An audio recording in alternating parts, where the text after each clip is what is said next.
नमस्कार दोस्तों, स्वागत है आपका मेरे इस यूट्यूब चैनल पे जिसका नाम है आयुर्वेदा एंड हेल्थ।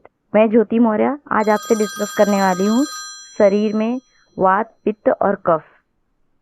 मैं इसके बारे में बताऊंगी ये वात, पित्त, कफ क्या होते हैं। हम सबकी बॉडी एक जैसी नहीं होती है। कोई वात प्रकृति का होता है, कोई पित्त प्रकृति का होता है, तो कोई कफ प्रकृति का होता है। तो चलिए स्टार्ट करते हैं। वात, पित्त, कफ ये क्या होते हैं और ये अलग अलग होते हैं।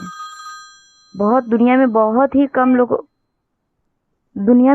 रेयर इंसान होंगे जिनमें तीनों प्रकृति होती है। सम प्रकृति उसको बोलते हैं, वात, पित्त और कफ।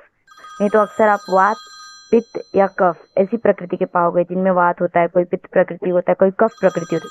कोई वात पित्त होता है, कोई पित्त कफ होता है, कोई कफ पित्त होता है, कोई पित्त वात होता है। ऐसे ऐसे होते हैं।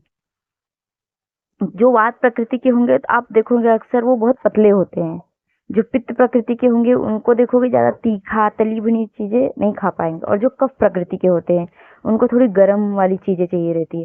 तो ये अलग अलग, जैसे बोलते हैं ना, हम कितने लोग होते हैं हमको ये वाले खाने नहीं पसंद है, हमको थोड़े स्पाइसी पसंद है, तो कोई बोलेगा हमको थोड़े कम मिर्च मसाले वाली चीज़ें पसंद है, कोई बोलेगा न हमको थोड़े मीडियम वाली चीज़। ये सब हमारे वात, पित्त, कफ पे डिपेंड करता है।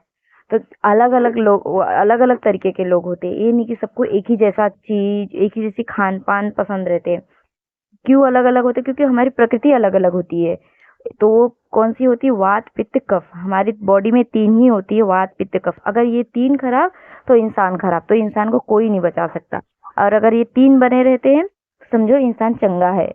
अगर कफ, कफ जो होता है हमारे सीने से ऊपर, तो सीने से ऊपर सर्दी, खांसी, जुकाम, छींक, ये सब जितनी भी बीमारियां होती इसको एक कफ के कारण होती है। अगर कफ में प्रॉब्लम है तो ये सब बीमारी। पित्त, पित्त जो सीने से नीचे और नाभि इसके बीच में होता है, जिससे हमें पेट से रिलेटेड प्रॉब्लम्स होती हैं। और वात जो नाभि से नीचे, घुटना हुआ, पैर दर्द हुआ, बाथरूम की प्रॉब्लम्स हुई, तो ये सब होती है वात की प्रॉब्लम। तो वात, पित्त, कफ ये तीनों पे ही निर्भर करती है। आशा करती दोस्तों आप लोग को समझ में आ गया होगा वात क्या होता है, पित्त क्या होता है, कफ क्या होता है, कौन से रोग वात के होते हैं, कौन से पित्त के और कौन से कफ के होते हैं। तो कोई भी प्रॉब्लम हो तो समझ जाइएगा कि वो वात का है, पित्त का है, कफ का है, किसका है। अगर छाती से ऊपर रहा तो कफ का है, छाती और नाभि के बीच का रहा तो पित्त का है, और नाभि से नीचे पैर तक तो कफ का है।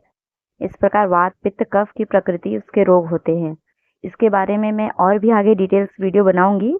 ये बस मैं शॉर्ट वीडियो बनाई हूँ आपको जानकारी देने के लिए। वात, पित्त क्या होता है, वात, पित्त, कफ क्या होता है, इसके रोग कैसे होते हैं, इस प्रकृति के कौन सी प्रकृति के लोग होते हैं। कोई भी एक प्रकृति का नहीं होता, बहुत कम लोग होते हैं जो तीनों प्रकृति में पाए जाते हैं, नहीं तो सब अलग अलग प्रकृति के होते हैं। आशा करती दोस्तों आप लोग को समझ में आ गया होगा वात क्या होता है, पित्त क्या होता है, कफ क्या होता है, कौन से रोग वात के होते हैं, कौन से पित्त के और कौन से कफ के होते हैं। तो कोई भी प्रॉब्लम हो तो समझ जाइएगा कि वो वात का है, पित्त का है, कफ का है, किसका है। अगर छाती से ऊपर रहा तो कफ का है, छाती और नाभि के बीच का रहा तो पित्त का है, और नाभि से नीचे पैर तक तो कफ का है। इस प्रकार वात, पित्त, कफ की प्रकृति उसके रोग होते हैं। इसके बारे में मैं और भी आगे डिटेल्स वीडियो बनाऊंगी।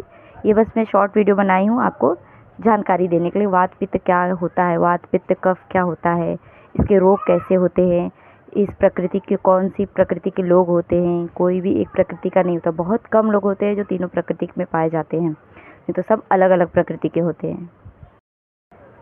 तो आशा करती दोस्तों आपको मेरा वीडियो पसंद आया रहेगा आयुर्वेदा एंड हेल्थ। तो इसे लाइक कीजिए, शेयर कीजिए और सब्सक्राइब कीजिए,